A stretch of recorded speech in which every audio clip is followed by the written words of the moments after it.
Beda jieħu sura il-proġett Our OBS li lu jinħema xhur bejn l-Emcast u l-Aquatic Resources Malta illi sabu l-għajnuna finanzjarja ta' Xjenza Malta u l-kollaborazzjoni tal-Konsilju Nazzjonali delle Riċerke tal-Italja illi provda bastiment attrezzat bl-aħħar teknoloġija biex isir immappjar 360 grad tal-istruttura fiżika u biokimika tal-kolonna tal-ilma madwar il-Gżejjer Maltin.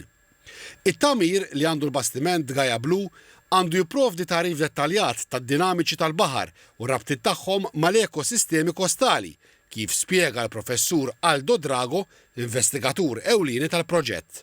Nixtiequ nkunu nafu ġifieri l-istat tal-baħar tagħna imma nifhmu aħjar l-ekosistema fis-sens li mhux biss naraw fejn hemm il-ħut imma għalfejn qiegħed hemm u jekk hu sebqa hemm, speċjalment minħabba l-kambjamenti li wieħed irid iqis. Dan mhux servej ta' darba, hi opportunità li bdejnija ilna ħafna żmien bħala pajjiż nippruvaw nagħmlu dan it-tip ta' measurements.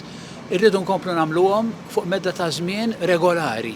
Għax l-ambjent tal-baħar mhuwiex fiss, l-ambjent tal-baħar għandu ċ-ċikli tiegħu anki staġjonali illi rridu nifhmu u ovvjament anki naraw l-impatt tal-klima. Il-professur Drago qal li l-proġett se jippermetti għarfien aħjar tal-istokkijiet tal-ħut, se jsir monitoraġġ tas-saħħa tal-ekosistema u jitfasslu prattiċi ta' sajd sostenibbli għal ġejjieni. Il-proġett qed jagħti l-opportunità lill-studenti tal-Emcast biex ikunu abbord il-bastiment Gaia Blue biex jiksbu esperjenza diretta fit-teknoloġiji użati fir-riċerka marittima.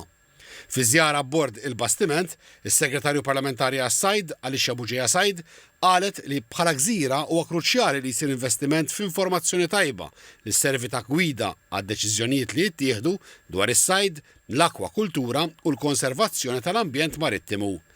Is-Segretarju Parlamentari Kita Zzopardi rrimarka li l-ibħra Maltin huma 14-il darba akbar mill-art li tifforma l-Gżejjer Maltin u għalhekk fit-tfassil tal-policies il-Gvern huwa impenjat isegwi u jimmaniġġja b'mod sostenibbli l-ibħra tagħna.